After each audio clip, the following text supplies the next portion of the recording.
And now Storm Tracker weather with meteorologist Paul Bean.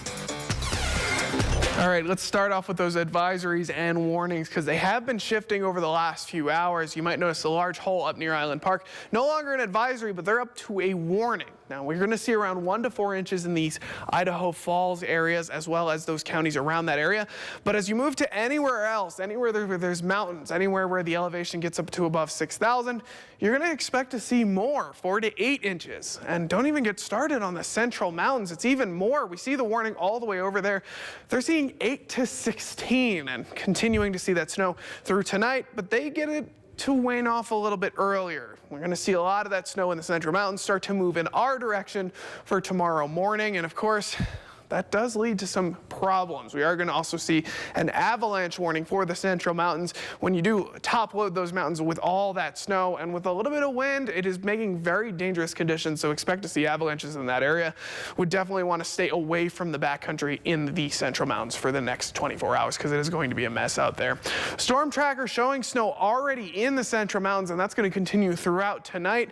But they get a little bit of a break afterwards. Starting tomorrow, it starts to wane off, whereas everyone else gets a little bit stronger. Pocatello starts to see that snow get a lot thicker by the morning hours, but we'll see that start to move out of the central mountains moving forward. As we zoom out, you'll notice it's all coming off of the rotation from the Pacific Ocean. There's a low pressure system off the coast right now. You can see the rotation bringing that moisture from the south up through our region. And we saw a little bit of that rain snow mix in Pocatello earlier this evening, but we're going to see full-blown snow before the night is through. We are going to see that move through mostly in the morning hours, but expect to see it start to build by 6 o'clock in the morning.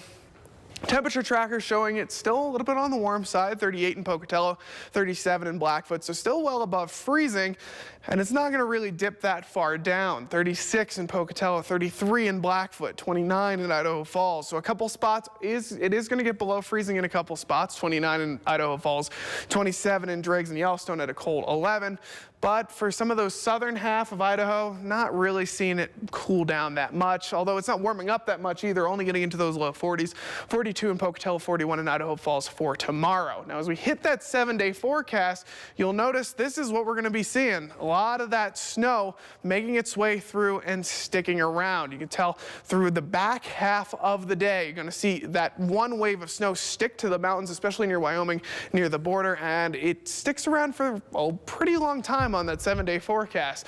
Snow on Friday, Saturday, and a chance of snow on Sunday, so we're continuing to see that move through. Some wind on tomorrow as well, so expect to see those temperatures go downward, and you can see it right there, getting below freezing by the end of the weekend. Idaho Falls very similar, but we're in those 20s by Monday, so it's another taste of winter. It seems like every time we get that break, every time we start to see the sun, then it starts to cool down. And then finally for Rexburg, very similar, seeing a lot of that snow stick around for the weekend.